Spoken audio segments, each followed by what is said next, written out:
السلام علیکم ورحمۃ اللہ وبرکاتہ۔ یا حیو یا قیوم سیدنا کریم صلی اللہ علیہ وآلہ وسلم۔ ولی کامل حضرت ابو انیس صوفی محمد علی برکت لدھیانوی صاحب، جنہوں نے ہندوستان سے ہجرت کر کے اس جگہ پر قیام کیا۔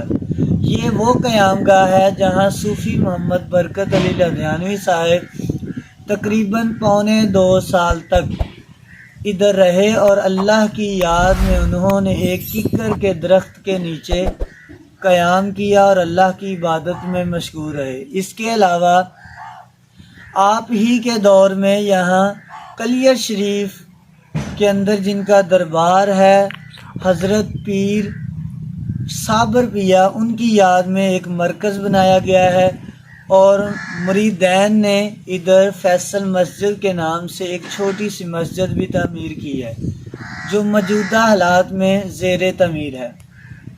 آئیے ہم آپ کو اندر ساری تفصیل سے بتاتے ہیں کہ حضرت ابو انیس صوفی برکت علی لدھیانوی یہاں کتنی دیر رہے اور انہوں نے یہاں قیام کر کے اللہ کی عبادت میں کیسے مشغول رہے اور کیا کیا۔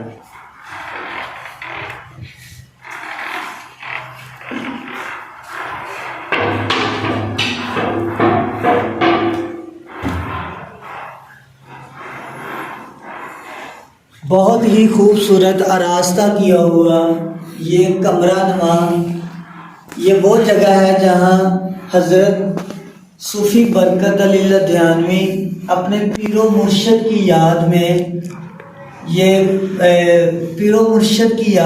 کمرہ تعمیر کیا گیا، یہ جگہ بنائی گئی جس میں وہ کلیہ شریف میں ان کے پیر و مرشد کا دربار ہے جن کا نام ہے صابر پیا کی یاد میں انہوں نے یہ سارا بنایا گیا جس کے اندر وہ اللہ کی عبادت کیا کرتے تھے۔ اور یہ جو آپ میرے پیچھے دیکھ رہے ہیں ایک مسجد نما چیز بنائی گئی ہے جہاں صوفی برکت علی صاحب یہاں بیٹھ کر نماز پڑھتے تھے اور اپنے پیر و مرشد کی یاد میں اللہ کی عبادت میں بھی مشغول رہتے اور اپنے پیر و مرشد کی یاد میں بھی مشغول رہتے۔ تو یہ آپ اوپر دیکھ سکتے ہیں کہ ان کے جانے کے بعد کہا جاتا ہے کہ وہ تقریباً 2.25 سال سکھے کی میں موجود رہے اور اس کے بعد انہوں نے اور جگہ ہجرت کر لی جس کا جگہ کا نام ہے دارالاحسان۔ اس کے بعد پھر وہ دالوال چلے گئے تھے۔ تو اس سے پہلے وہ یہاں موجود تھے۔ یہاں بہت سارے لوگوں کو انہوں نے اللہ تعالیٰ کے ذکر و اذکار میں مشغول رہنے اور نماز پڑھنے کی تبلیغ کی۔ وہ شروع میں کہا جاتا ہے کہ صوفی برکت علی صاحب ہندوستان میں جو ان کے پیر و مرشد تھے کلیہ شریف وہاں بھی جایا کرتے تھے اور یہ ان کی یاد میں یہ جو انہوں نے ایک مسجد نماز ہے وہ ایک کمرہ بنایا جس میں وہ بیٹھ کے اپنے مرشد اور پیر و مرشد کی یاد میں وہ مشغول رہتے تھے۔ اس کے علاوہ ایک ادھر موجود ہے ایک اور جگہ ہے، آئیے آپ کو وہ بھی دکھا دیتے ہیں جس میں وہ قرآن محل بھی موجود ہے اور وہ اللہ کی یاد میں ادھر عبادت میں بھی مشغول رہتے تھے۔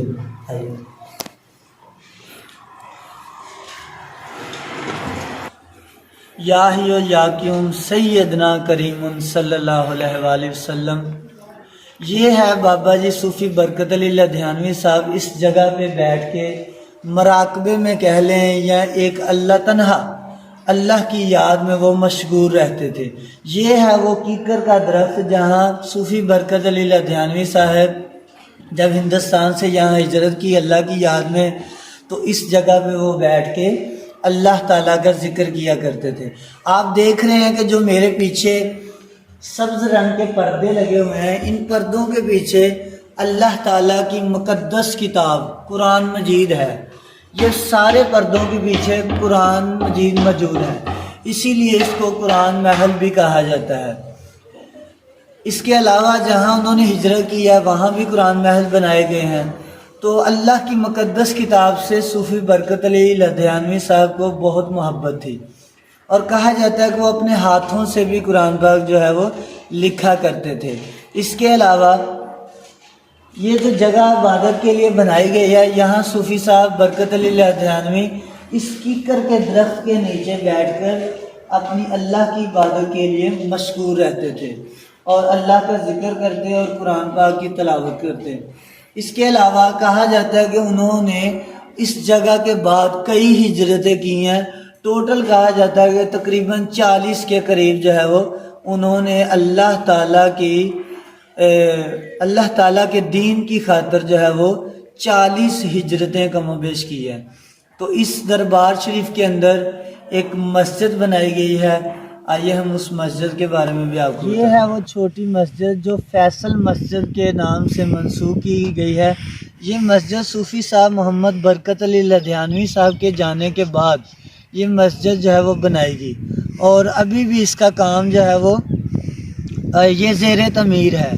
اور یہ ایک جامع مسجد، چھوٹی مسجد ہے لیکن یہ جامع مسجد ہے، ادھر جمعے کی نماز بھی ادا کی جاتی ہے۔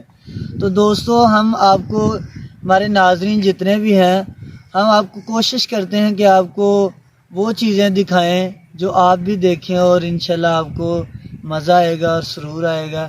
آپ کو ویڈیو دیکھنے کا بہت شکریہ۔ اللہ حافظ۔